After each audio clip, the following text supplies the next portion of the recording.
Hi hello friends, എല്ലാ കൂട്ടുകാർക്കും ഇഷ്ടമാത്രം സീരിയലിൻ്റെ നാളത്തെ നല്ലൊരു പ്രൊമോ റിവ്യൂയിലേക്ക് തന്നെ സ്വാഗതം കേട്ടോ. ചാനൽ ആദ്യമായിട്ടാണ് കാണുന്നുണ്ടെങ്കിൽ ഒന്ന് സബ്സ്ക്രൈബ് ചെയ്ത് ലൈക്ക് ചെയ്ത് സപ്പോർട്ട് ചെയ്യണേ. അങ്ങനെ നാളത്തെ എപ്പിസോഡിൽ ഭയങ്കര സൂപ്പറായിട്ടുള്ളൊരു ഭാഗം തന്നെയാണ് കേട്ടോ നാളെ കാണിക്കാൻ പോണത്. അങ്ങനെ ആദിയുടെ മനസ്സ് വേദനിപ്പിച്ചതിൽ വല്ലാത്തൊരു വിഷമമാണ് ഇഷിതക്കും മഹേഷിനുള്ളത്. ഇനി ആദിനെ എന്തു പറഞ്ഞിട്ടാണ് ഒന്ന് സമാധാനപ്പെടുത്താമെന്ന് ഇങ്ങനെ ആലോചിച്ചിരിക്കണം. ആദിക്കാണെങ്കിൽ വല്ലാത്ത വിഷമം തോന്നുന്നുണ്ട് കേട്ടോ. പക്ഷെ ആദി തീരുമാനിക്കുകയാണ് ഇതിനെല്ലാത്തിനും കാരണക്കാരൻ ആരാണ്? ആകാശ് മേനോൻ. അയാളൊന്ന് പോയി കാണണം, രണ്ട് വർത്താനം പറയണം എന്ന് പറഞ്ഞിട്ട് നമ്മുടെ ആദ്യം നേരെ പോണത് ആകാശിന്റെ വീട്ടിലേക്കാണ്.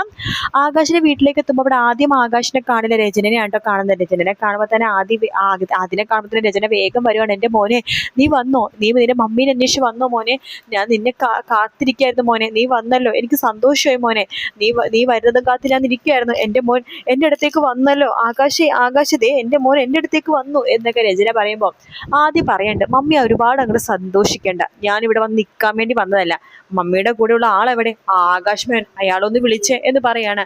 എന്താണ് മോനെ, എന്താ പ്രശ്നം? അയാളൊന്ന് വിളിക്കേ, ഇതേ എനിക്ക് അയാളോട് സംസാരിക്കേണ്ട കാര്യമാണ്. മോനെ നീ എന്താ വെച്ചാൽ മമ്മിയുടെ അടുത്ത് പറ. ഞാൻ പറഞ്ഞില്ലേ മമ്മി, ഇത് മമ്മിയുടെ അടുത്ത് പറയേണ്ട കാര്യമല്ലെന്ന്. മമ്മിയുടെ അടുത്ത് പറയേണ്ട കാര്യമാണെങ്കിൽ ഞാൻ മമ്മിയുടെ അടുത്ത് പറയും. ആകാശ് അങ്കിളോട് പറയേണ്ട കാര്യമാണെങ്കിൽ ആകാശ് അങ്കിളോടല്ലേ പറയാൻ പറ്റുള്ളൂ. മമ്മി അയാളത് വിളിക്കേ എന്ന് പറയണം. ആകാശേ എന്ന് പറഞ്ഞ് രചന വിളിക്കുന്നുണ്ട്. ആ സമയത്ത് ആകാശ് അവിടേക്ക് വരുന്നുണ്ട് കേട്ടോ. ഓ നീയാണോ? എന്താടാ അവിടുത്തെ പൊറുതി മതിയാക്കി നീ ഇങ്ങോട്ടേക്ക് വന്നോ? ഇഷിത നിന്നെ തല്ലി പുറത്താക്കിയോ?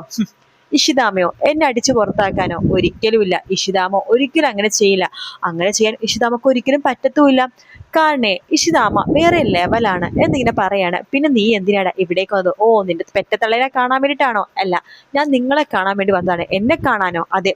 നിങ്ങൾ ഇന്നലെ ഇഷിതാമനെയോ എന്റെ ഡാഡിനെയോ വിളിച്ചിട്ട് എന്തെങ്കിലും വൃത്തികേട് പറഞ്ഞിരുന്നോ? ഞാനോ?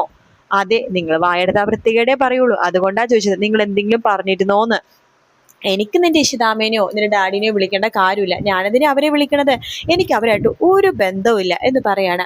ആ സമയത്ത് ആദ്യം പറയണ്ട, ഇല്ല നിങ്ങൾ ഇന്നലെ വിളിച്ചിരുന്നു, നിങ്ങൾ ഇന്നലെ ഇഷിതാമേനെയോ ഡാഡിനെയോ ആരെയും ഒരാളെ വിളിച്ചു. എന്നിട്ട് നിങ്ങൾ പറഞ്ഞു എനിക്ക് മാനസിക പ്രശ്നമാണെന്ന്. എൻ്റെ അനിയത്തിനെയും എന്നെക്കാളും കൂടുതലായിട്ട് വേറെ ആരെങ്കിലും സ്നേഹിച്ചു കഴിഞ്ഞാൽ എനിക്ക് അപ്പം ഭ്രാന്ത് പിടിക്കുമെന്ന്, അവർ ഞാൻ ഉപദ്രവിക്കാൻ നോക്കുന്നു. എന്താ നിങ്ങൾ അങ്ങനെ പറഞ്ഞില്ലേ? ഓഹോ, അപ്പൊ അങ്ങനെ പറഞ്ഞത് ഫലം കിട്ടിയല്ലേ? അപ്പൊ നിങ്ങൾ അങ്ങനെ പറഞ്ഞില്ലേടോ ദുഷ്ട. താൻ ആടുത്താടോ അങ്ങനെ പറഞ്ഞത്? ഇഷിതാമ്മ അടുത്താണോ? ഇഷിതാമ്മയുടെ മനസ്സ് നോവിക്കാൻ വേണ്ടിയിട്ടല്ലേ താൻ അങ്ങനെയൊക്കെ പറഞ്ഞത്? അങ്ങനെയാണെങ്കിൽ അങ്ങനെ. നിന്റെ ഇഷിതാമ്മ ആരാടാ? നിന്നെ പെറ്റ സ്ത്രീയോ? എന്നെ പെറ്റ സ്ത്രീ എന്നല്ല, പക്ഷെ എല്ലാ കുട്ടികളെയും ഒരുപോലെ സ്നേഹിക്കാൻ അവർക്കറിയാം. താൻ ഈ പറഞ്ഞതിനൊക്കെ തനിക്ക് തിരിച്ചാൽ മറുപടി തരുന്നുണ്ടോ? താൻ നോക്കിക്കോ, താൻ അനുഭവിക്കോളോ, തന്നെ കൂടി ഞാൻ എണ്ണി എണ്ണി മറുപടി പറയിപ്പിക്കും എന്നൊക്കെ ആദ്യം പറയുന്നുണ്ട് കേട്ടോ. അത് കേൾക്കുമ്പോൾ നമ്മുടെ ആകാശ് പറഞ്ഞിട്ടാ, നീ ഒരു ചെറിയ പയ്യനല്ലേ, നീയെ എന്ത് ചെയ്യാനായിട്ടാടാ? അത് ഈ ആകാശ് മേനോന് നിനക്കൊരിക്കലും ഒന്നും ചെയ്യാൻ സാധിക്കില്ല എന്നൊക്കെ ആകാശ് പറയണ്ട്. ആദ്യം പറഞ്ഞിട്ട് തനിക്ക് ഞാൻ കാണിച്ചിടോ, തന്നെ ഞാൻ അനുഭവിപ്പിക്കോടോ, താൻ നോക്കിക്കോ, താൻ അനുഭവിക്കും, താൻ ഒരുപാട് അനുഭവിക്കും എന്ന് പറഞ്ഞിട്ട് നമ്മുടെ ആകാശം എടുത്ത് ആദ്യം അവിടെ നിന്ന് പോവാട്ടോ. അതേ സമയത്ത് നമ്മുടെ സുജിയാണെങ്കിൽ ആകാശിനെ വിളിച്ച് പറയണ്ട്, നമ്മുടെ സുമിതയുടെ കേസ് കോടതിയിലേക്ക് പോകാൻ വേണ്ടി പോകുവാണ്. ആകാശ് തീർച്ചയായിട്ടും കുടുങ്ങും. സുമിതയുടെ ബന്ധുക്കൾ എല്ലാവരും കൂടി ചേർന്നിട്ട് സുമിതേനെ നിങ്ങൾ കൊലപ്പെടുത്തി എവിടെയോ മറവ് ചെയ്തു എന്ന രീതിയിലാണ് കേസ് വരാൻ പോണത്. അതുകൊണ്ട് തന്നെ നിങ്ങൾ എന്തായാലും നിങ്ങൾ അനുഭവിക്കും എന്നൊക്കെ പറയാണ്. നിർത്തടി, നീ ആരാടി? നിന്റെ വിചാരം നീ ആരാണെന്നാടി? നിനക്ക് ഞാൻ കാണിച്ചു തരാം ഈ ആകാശ് മേനോൻ ആരാണെന്ന്, നിനക്ക് കാണിച്ചു തരാടി എന്നൊക്കെ പറഞ്ഞിട്ട് ആകാശ് ഫോൺ വെക്കാണ്. ശേഷം ആകാശ് മനസ്സിൽ വിചാരിക്കുകയാണ് ഇതിനെല്ലാത്തിനും കാരണം അയാളാണ്, ആ കിളവൻ, ആ സുമിതയുടെ അമ്മാവൻ. അയാൾക്കിട്ട് രണ്ട് കൊടുത്തേ പറ്റൂ. അങ്ങനെ രാത്രി തന്നെ ആകാശാണെന്നുണ്ടെങ്കിൽ നേരെ പോവാട്ടോ നമ്മുടെ സുമിതയുടെ അമ്മാവന്റെ വീട്ടിലേക്ക്. അവിടെ പോയിട്ട് വാതിൽ മുട്ടുമ്പോഴേക്കും അമ്മാവൻ വാതിൽ തുറക്കുന്നുണ്ട്. ആകാശിനെ കാണുമ്പോൾ നീ എന്തിനാടാ ഇവിടേക്ക് വന്ന്? തന്നെ കാണാനാടോ അമ്മാവ എന്ന് പറയാണ്. താഴ്ന്ന് ഇറങ്ങി പോടോ എന്ന് പറയണം. അമ്മാവൻ ഒറ്റയ്ക്കല്ലേ ഇവിടെ നിൽക്കണത്?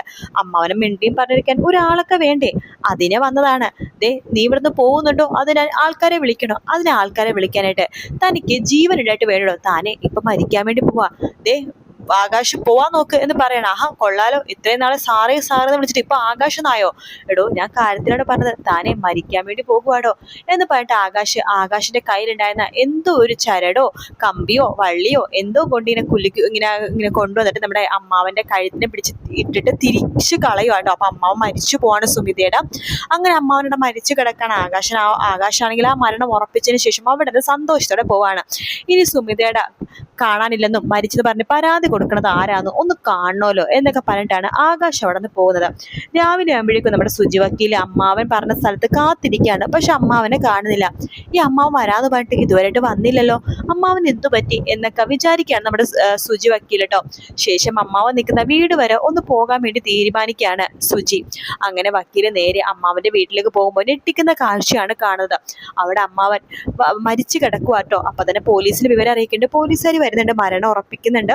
മരിച്ചിട്ട് 5-6 മണിക്കൂറിൽ കൂടുതലായി എന്ന് പോലീസ് വിധി എഴുതാണ്.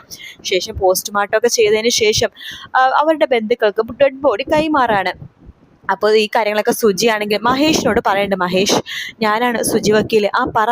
അതെ, ആ സുമിതയുടെ അമ്മാവനില്ലേ, അമ്മാവൻ ഇന്നലെ മരണപ്പെട്ട രീതിയിൽ വീട്ടിൽ കിടപ്പുണ്ടായിരുന്നു. ഈശ്വര, ആ അമ്മാവൻ മരിച്ചുപോയോ? അതെ, അത് മരിച്ചതാണോ കൊലപ്പെടുത്തിയതാണോ ആർക്കറിയാം. ഇന്നലെ ആകാശിനോട് ഞാൻ വെല്ലുവിളിച്ചായിരുന്നു. സുമിതയുടെ ബന്ധുക്കളെല്ലാവരും കൂടി ചേർന്ന് സുമിതനെ കെട്ടിത്തൂക്കി എവിടെയോ കൊന്ന് കുഴിച്ചുമൂടിയതാണ് ആകാശ് എന്ന രീതിയിൽ ഒരു കംപ്ലൈന്റ് കൊടുക്കുമെന്ന് പറഞ്ഞു. അത് ആകാശ് മേനനെ ശരിക്കും ഇറിറ്റേറ്റ് ആയിട്ടുണ്ടാവുമായിരിക്കും. അതുകൊണ്ട് തന്നെയാണ് ആകാശ് മേനൻ അത് ചെയ്തത്. എനിക്ക് ഉറപ്പുണ്ട് ആകാശ് മേനൻ തന്നെയാണ് സുമിതയുടെ അമ്മാവനെ കൊന്നത് എന്ന് പറയണം. സുജി, ഇനിയിപ്പോൾ ഇതിനെന്താ ചെയ്യാൻ പറ്റുക വക്കീലെ എന്ന് മഹേഷ് ചോദിക്കുമ്പോൾ, അത് നമുക്ക് എന്തിനും ചെയ്യാം. എന്തായാലും ആ ആകാശ് മേനൻ ഞാൻ വെറുതെ വിടില്ല. പാവമായിരുന്നു ആ അമ്മാവൻ. അവരൊക്കെ ആകെ ഉണ്ടായിരുന്ന സഹായമായിരുന്നു ആ സുമിത. അവര് മരിച്ചപ്പോൾ അവർക്കത് സഹിക്കാൻ സാധിച്ചില്ല. അയാളുടെ സ്വന്തം മകളെ പോലെയാണ് സുമിതേനെ കണ്ടത്.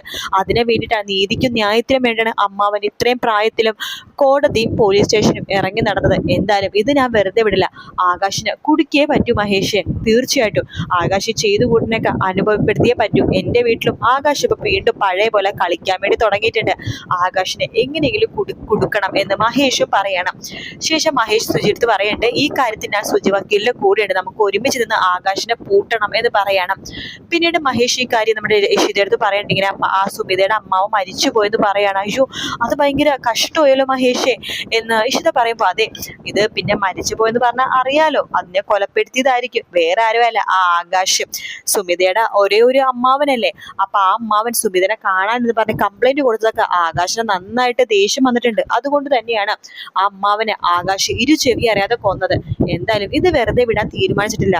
പാവങ്ങളുടെ മെക്കിട്ട് ഇങ്ങനെ കയറാനായിട്ട് ആകാശ് ആരാണ് എന്നൊക്കെ മഹേഷ് ഇങ്ങനെ പറയണം. അങ്ങനെ സുമിതയുടെ അമ്മാവനെ കൊന്നു, പിന്നെ നമ്മുടെ സുമീനെ കൊന്ന്, പിന്നെ ആദ്യയുടെ പീഡന കേസിൽ ആദ്യ പ്രതി, അങ്ങനെയൊക്കെ ആയിട്ട് നമ്മുടെ ആകാശം 1.5 ശിക്ഷയായിട്ട് ഇനി കിട്ടാൻ പോണത്. പിന്നീട് കാണിക്കുന്ന ആദീനെയാണ്. ആദിക്ക് എന്തോ വലിയ അപകടം സംഭവിക്കുന്നു കേട്ടോ. നമ്മൾ കഴിഞ്ഞ ദിവസം വീക്കെൻഡ് പ്രൊമോയിൽ കണ്ടില്ലേ, ഇഷിതയും മഹേഷും കൂടി ഇങ്ങനെ ഹോസ്പിറ്റൽ ഫ്രണ്ടിൽ നിന്ന് പൊട്ടിക്കരയണത്. അത് വേറൊന്നും കുഞ്ഞാവക്കൊന്നും പറ്റിയിട്ടല്ല. അത് ആദിക്ക് എന്തോ പറ്റിയതിനു ശേഷം ആദി ഇങ്ങനെ മനസ്സ് വേദനിച്ച് എന്തോ ആദിക്ക് സംഭവിക്കുന്നുണ്ട്.